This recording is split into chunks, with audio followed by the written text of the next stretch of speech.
En videos anteriores hemos explicado brevemente las varias nociones que tiene la Iglesia Católica, sobre todo la Iglesia Romana, sobre el tema del ecumenismo.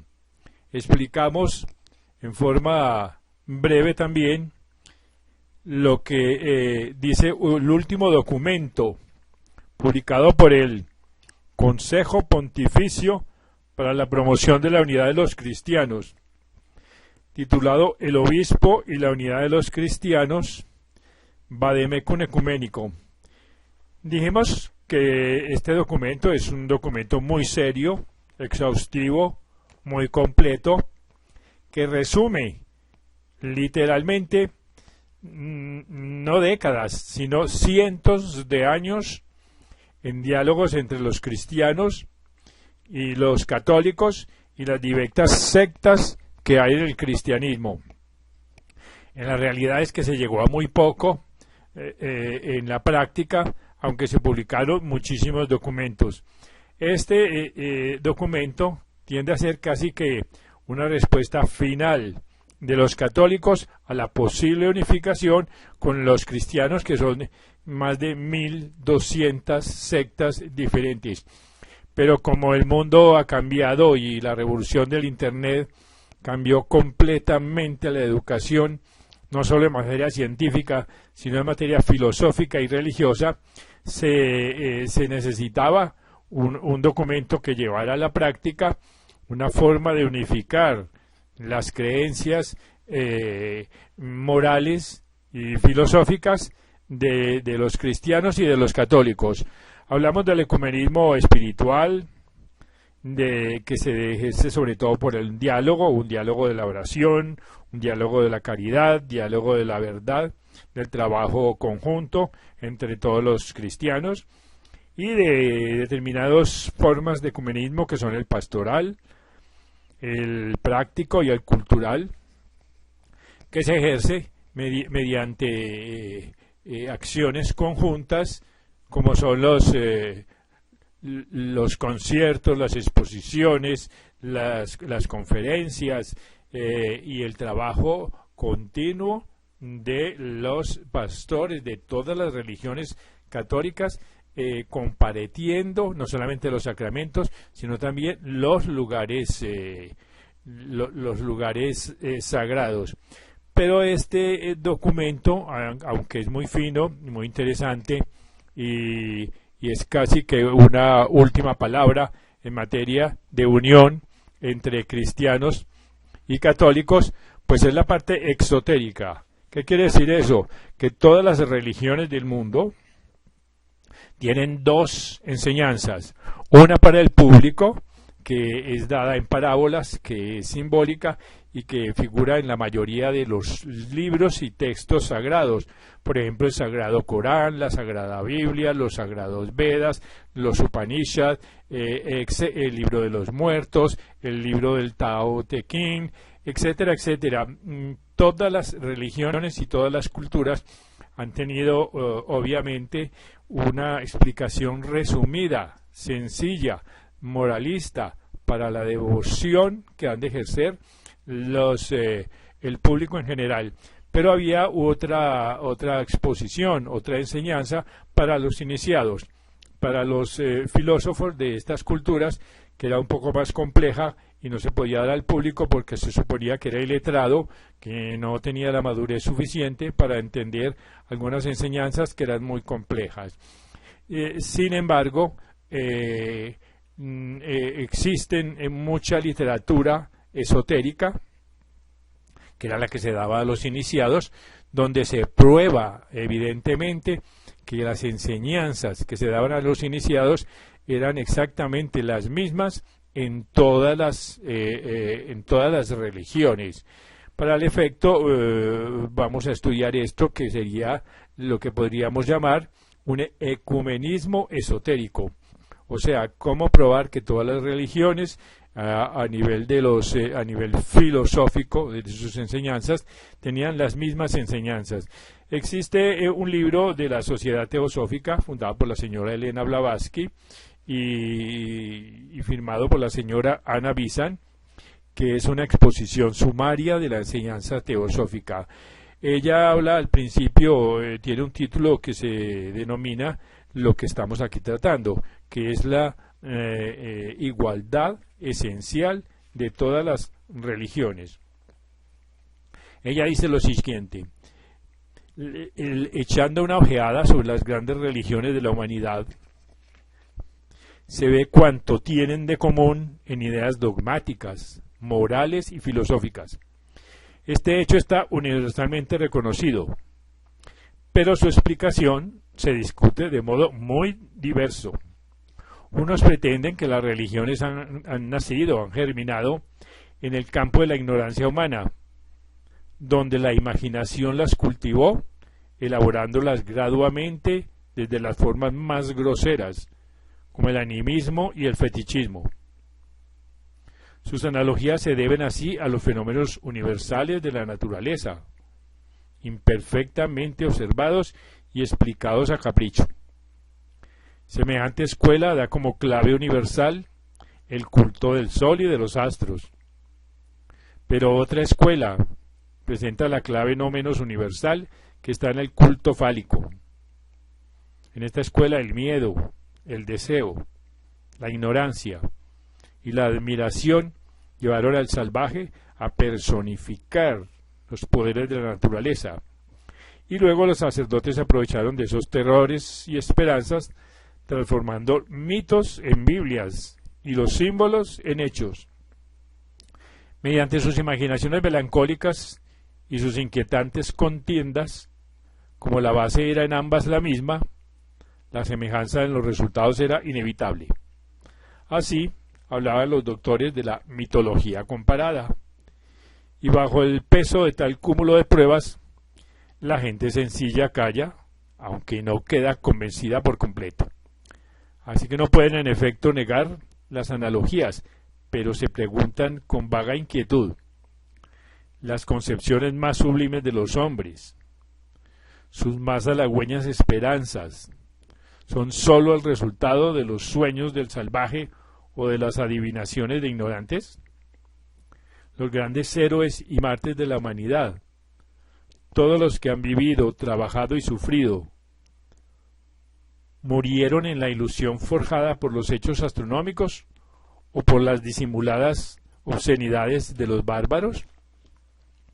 ¿Será que esta es el origen de las religiones?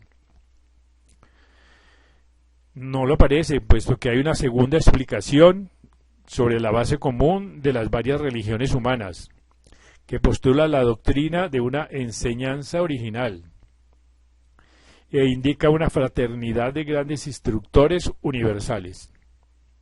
Estos maestros, frutos de los ciclos pasados de la evolución, tuvieron pues por misión instruir a guías de la humanidad nacida sobre nuestro planeta. Esa es la famosa doctrina de los avatares. Ellos enviaron mensajeros para enseñar a la humanidad a evolucionar espiritualmente. Y ellos transmitieron a las razas y a las naciones, una a una, las verdades fundamentales de la religión, bajo la forma más adecuada a las necesidades especiales de aquellos que debían recibirlos. Y según este sistema, los fundadores de las grandes religiones son miembros de una fraternidad única y fueron ayudados en su misión por una gran cantidad de individuos un poco menos elevados que ellos, pero iniciados y discípulos de grados diversos, eminentes por su intuición espiritual, por su saber filosófico o por la pureza de su moral. Así que tales hombres son los que han dirigido a los pueblos nacientes, son los que civilizaron y dieron leyes. Como monarcas los gobernaron, como filósofos los instruyeron, y como sacerdotes los guiaron. Así es que todos los pueblos de la antigüedad se arrogan hombres eminentes, semidioses y héroes de los que se descubren vestigios en las respectivas literaturas, códigos y monumentos antiguos. Muy difícil parece negar la existencia de semejantes hombres en presencia de la tradición universal, de los documentos escritos aún subsistentes y de las ruinas prehistóricas, para no citar otros testimonios que recurriría el ignorante. Así que los libros sagrados de Oriente son los más fidedignos testimonios de la grandeza de quienes los escribieron.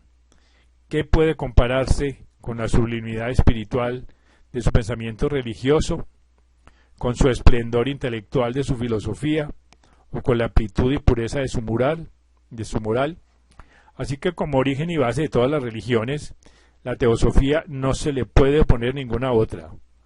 La teosofía, pues, purifica y revela el alto significado interno de tanta doctrina adulterada por el error en su exposición exotérica, que a veces contiene solo ignorancia y superstición. Y más adelante agrega la señora Anna Bisson en el libro que ya estamos citando, La sabiduría antigua.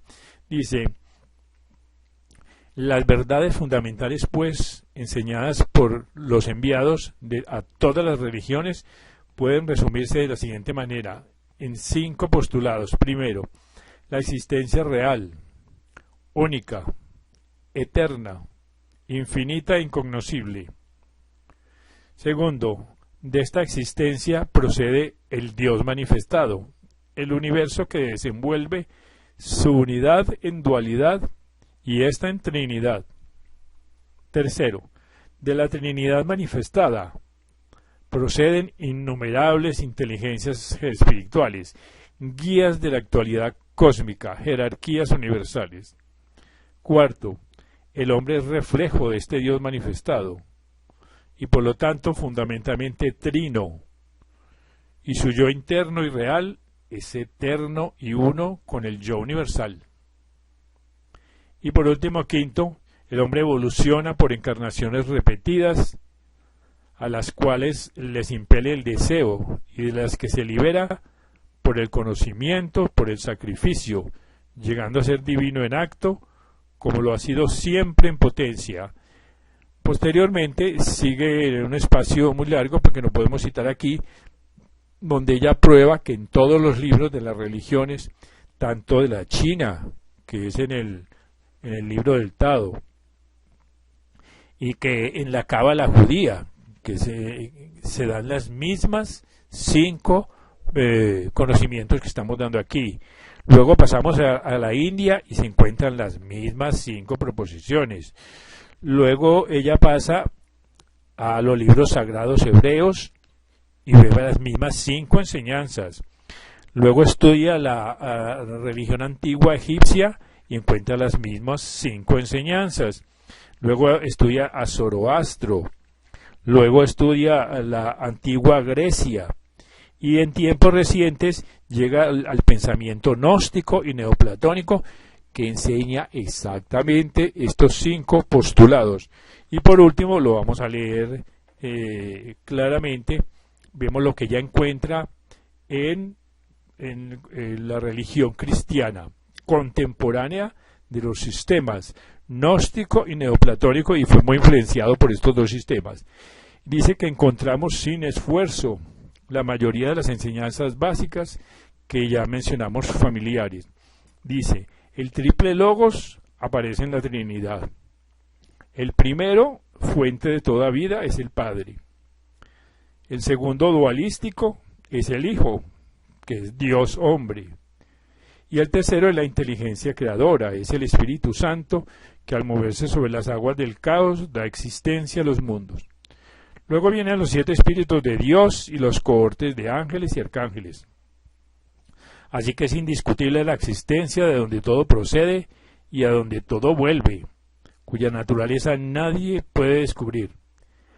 Pero los grandes doctores de la Iglesia Católica postulan siempre la insondable divinidad, incomprensible, infinita, por lo tanto necesariamente una e indivisible. Así que este hombre está hecho a imagen de Dios, y es pues triple en su naturaleza, espíritu, alma y cuerpo. En la morada de Dios, el templo del Espíritu Santo, frases que son eco fiel de la enseñanza hindú. Y es en el Nuevo Testamento la doctrina de la reencarnación, donde podemos ver esta doctrina, que está fácilmente admitida y claramente enseñada. Así Jesús, al hablar de San Juan Bautista, declara que es Elías que debe venir.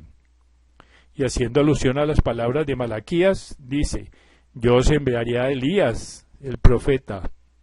Y más adelante, en otro lugar, a una pregunta acerca de que la venida de Elías había de preceder a la del Mesías, contestó: Elías ha venido ya, y ellos no le han conocido. Así que vemos a los discípulos sobreentender una vez más la reencarnación cuando preguntan si un hombre nace ciego en castigo de sus pecados. Jesús en su respuesta no rechaza la posibilidad del pecado prenatal, se contenta con no considerarlo como causa de la ceguera en aquel caso. Así que la frase notable del Apocalipsis: a quien venciere le haré columna en el templo de mi Dios y no saldrá jamás fuera. Se ha considerado esta frase como significativa de la liberación de la reencarnación. Así pues, vemos en forma muy resumida que si se estudian todos los libros sagrados de todas las religiones del mundo, estas tienen una enseñanza idéntica a nivel esotérico. Y esto lo veremos en próximos capítulos.